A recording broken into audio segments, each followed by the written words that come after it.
Saudi Arabia, Australia and Japan are among a number of countries who've lobbied for changes to a crucial report which underlines the need to move away from using fossil fuels.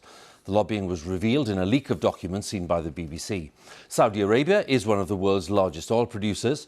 Australia is a major coal exporter, and the leak comes as world leaders prepare to gather in Glasgow for the global climate talks in 10 days' time. Our climate editor, Justin Rowlatt, has more details. The clock is ticking on tackling climate change. The science says unless we start making dramatic cuts to emissions now, we risk very serious consequences. World leaders will be meeting here in Glasgow for a crucial climate conference in just 10 days. Yet leaked documents seen by the BBC show some countries are pressuring the UN to change its message on the options for tackling the challenge. Saudi Arabia, Australia and Japan are arguing the world doesn't need to reduce fossil fuel use as quickly as the UN suggests.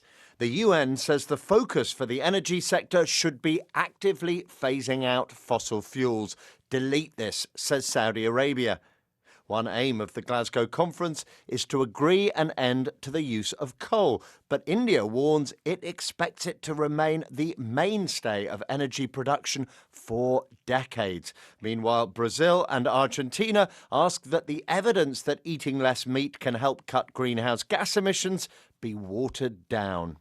The leak consists of thousands of comments by governments and others to the scientists responsible for a key UN report. They were given to Greenpeace UK, which passed them on to the BBC. I think the comments of these countries demonstrates the depth to which they will go to try and halt progress in tackling climate change. These UN science reports, and this is just one part of three, are pretty much the Bible of climate science. They're used by governments to decide how to tackle climate change, and they will provide a crucial input to the negotiations in Glasgow. Scientists who've helped compile these reports say the UN science is objective. There is absolutely no pressure on scientists to accept the comments. So if the comments are lobbying, if they're not justified by the science, they will not be integrated in the IPCC report. The world has experienced some of the most extreme weather ever recorded in recent years. There have been terrible floods, including in China, and ferocious wildfires in Australia and right around the world. You know, this is one of the reasons why. It means, says a veteran of many international negotiations, that most world leaders do understand what is at stake in Glasgow. People can see the effects of climate change. This is all about understanding that even though the challenge is immense, there really isn't an alternative to dealing with it, because within my lifetime even, and certainly in your generation, the generation coming up below you is going to be living with this. Glasgow wants to show its best face to the world for this conference. It could well be the biggest gathering of world leaders in British history.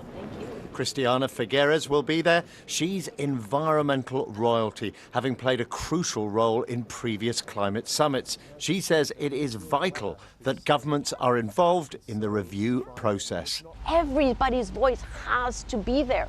That's the whole purpose. This is not a single thread. This is a tapestry woven by many, many threads. But there is no time to waste. Every second, more carbon dioxide is building up in the atmosphere. What the world needs now is ambition. Justin Rowlatt, BBC News.